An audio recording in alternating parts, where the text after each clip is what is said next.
Ça me semblait complètement fou qu'une ville de 50 000 habitants ne compte pas de librairie. Pour moi, c'est vraiment le poumon de la ville. Une librairie, ça doit être accessible avant tout. C'est un lieu vers lequel on doit aller, vers lequel il faut aller. Une librairie, ça doit respirer et inspirer.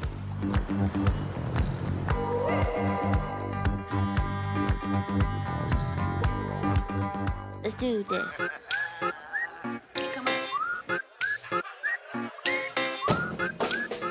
Fugue de Lewis Schiner, un roman complètement musical qui fait revivre le rock des années 60-70 aux États-Unis à travers ce personnage désabusé, un peu alcoolique, qui revisite des albums des Beatles, de Jimi Hendrix. C'est le livre qui m'a fait découvrir les Doors et ça s'oublie pas.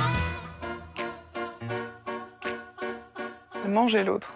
C'est l'histoire d'une jeune fille si grosse qu'elle va bientôt plus pouvoir sortir de chez elle. C'est le genre de livre qui donne la boule au ventre. Parfois on arrête la lecture parce qu'on se sent trop mal, mais on a quand même envie d'y retourner parce que c'est si bien. Mon livre à lire à voix haute, ce serait Les Nouveaux Anciens de Kate Tempest, qui est une rappeuse que j'aime beaucoup. Et c'est comme si elle scandait chacun des vers du texte. J'avais envie de le crier haut et fort, de monter sur les toits et de raconter cette histoire.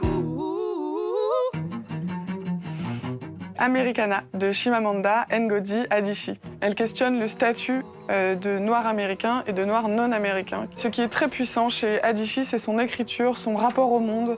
On entre dans un monde, dans une communauté dans laquelle on ne ressort pas indemne. Je ne remets rien, une compilation d'interviews de Françoise Sagan. Elle donne beaucoup d'importance à ses proches, ses amis, les gens qui comptent pour elle, et ça vaut de l'or.